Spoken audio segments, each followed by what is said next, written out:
করতেছে। গাইবান্ধায় পাইপলাইনের মাধ্যমে গ্যাস সংযোগ না থাকায় রান্নার কাজে গৃহিণী থেকে শুরু করে ব্যবসায়ীদের একমাত্র ভরসা এলপিজি গ্যাস সিলিন্ডার। এই নির্ভরশীলতার সুযোগ নিয়ে বাজারে চলছে এলপিজি গ্যাসের লাগামহীন দাম। বাংলাদেশ এনার্জি রেগুলেটরি কমিশনের ১২ কেজি এলপিজি গ্যাস সিলিন্ডারে সর্বোচ্চ খুচরা মূল্য ১,৯৪০ টাকার সিলিন্ডার বিক্রি হচ্ছে ২,১৫০ থেকে ২,২০০ টাকা পর্যন্ত।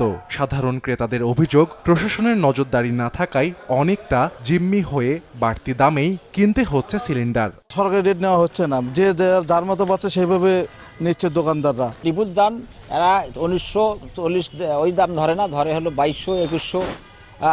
যার কাছে যা নাই মন করা হবে, এরা কোনো মানে সরকারি নিয়ম কানুন মানে না। সরকারের রেট নিচ্ছে এখন বেশি আমাদের কাছে। যার মতন সে টাকা নিচ্ছে, যে দাম কমাচ্ছে না, তো না এই দামই চলবে। বাড়তি দামের বিষয়ে ক্যামেরার সামনে কথা বলতে নারাজ খুচরা বিক্রেতারা। ডিলারদের দাবি, সরকার নির্ধারিত দামেই খুচরা পর্যায়ে সরবরাহ করা হচ্ছে গ্যাস সিলিন্ডার। এই অতিরিক্ত দামের জন্য আমাদের সেল প্রায় 50% কমে আছে। আমরাও হিমশিমের মধ্যে আছি এই বাজারজাতের দাম নিয়ে। নিয়মিত বাজার মনিটরিং করা হচ্ছে জানিয়ে ভোক্তা অধিকার সংরক্ষণ অধিদপ্তর বলছে, অতিরিক্ত দাম নেওয়ার অভিযোগ পেলে ব্যবস্থা নেওয়া হবে। আমরা তো মনিটরিং করতেছি এই ব্যাপারে। যদি কেউ কমপ্লেইন করে যে তার কাছে বেশি নিছে, সেক্ষেত্রে যদি প্রমাণক থাকে আমরা ব্যবস্থা নেব। সবশেষ ১৯ এপ্রিল ২১২ টাকা বাড়িয়ে ১২ কেজি এলপিজি সিলিন্ডারের দাম ১৯৪০ টাকা নির্ধারণ করা হয়।